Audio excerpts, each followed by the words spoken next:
Welcome to SBRtv. I'm Peter Loshak. Football is in the NFL preseason at the moment, and the futures and win totals for college and pro football are out right now. And we're going to talk to SBR moderator and resident professional gambler Justin Seven about football futures and win totals at this point in the season. We'll ask him how professional gamblers see those lines and what kind of value there might be with those lines. Justin Seven, thanks for doing this call with us.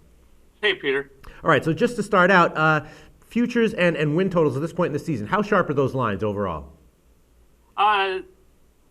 They're getting sharper. Once the limits go up, they get banged in. When they originally come up with low limits of $250, nobody's really betting those too much. But do the pros actually bet those? Because I would assume that even if there's a ton of value, a real pro wouldn't want to tie up his money on one bet for 5 months or something. Sure, they bet them. I mean, there's two different approaches to betting them. One is if you have credit, you bet with credit, and it doesn't cost you anything. You're not tying up capital.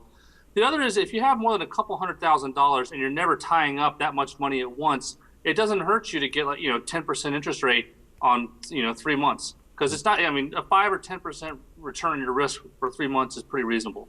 Yeah. So are there a reasonable amount of futures and or win total lines that have that kind of edge? Oh, sure. Yeah. I think anyone can spend some time and probably get 5% on it. But the problem is, a lot of your smaller players don't want to tie up the money that long. Right. So, and your bigger pro players aren't going to bother with it. So it's kind of a narrow range, of people that are actually going to bet these things. All right. Well, let's say that you're a fan of a team or a bunch of teams, and you want to make a futures bet or a win total bet. What can you do to find out whether you're getting a good line or not? Well, you need to set your own line to find out what is the fair number. So. And one approach to doing that is to look at the team's performance last year, not the wins and losses so much in football as how many points they scored, points they allowed, or their yardage. You can use, Pythagorean theorem to get a baseline, adjust that if their points were better or worse than they should be, given their yards and turnovers. And then you make adjustments for things that change in the offseason. And how accurate is that approach? Because it would seem to me, you admit, as of someone who only does stat modeling, even you admit that there's quote unquote many ways to skin a cat.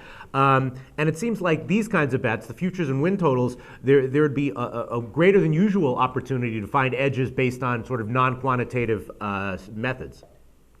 Sure, I don't know them, but I bet they exist. Tell us some of the futures or win total bets that you've already made this year.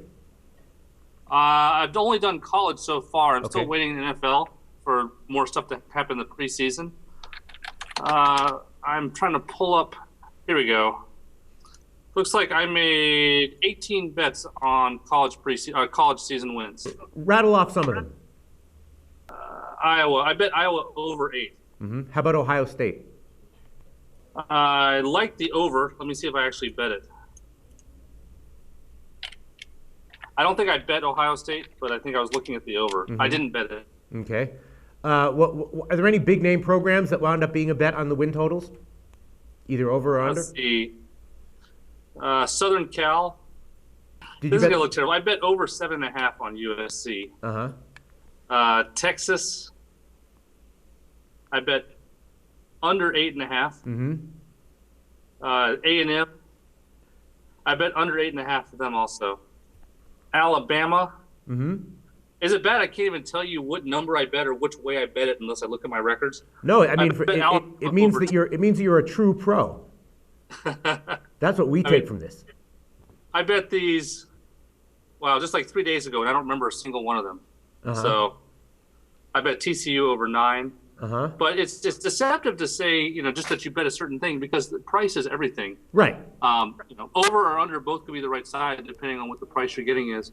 And one other thing to remember is if a season win is even off half of a game, that is just a huge price. I mean, if you look at, for example, if you're looking at an NFL game and a team is expected to have 8 wins, how much of an advantage do you have if it's 8.5 instead of 8? And it turns out to be so much that you almost ignore the price. Really? And in college, it's even bigger because we're in NFL. Most of the games, most of the games either side could win. In college, it's like even though it's a 12-game season, maybe there's only really 8 games that are going to be competitive, where either the team will get blown out or they'll blow out the other team. And so if you have only 8 competitive games instead of 16 games, each half game matters even more. So then you do wait until the preseason is over to bet any NFL futures, right? I want to maybe not till it's over, but I won't bet it this early. Right. There's still a lot of people moving around. All right. Thanks so much for this information, Justin. Really appreciate it.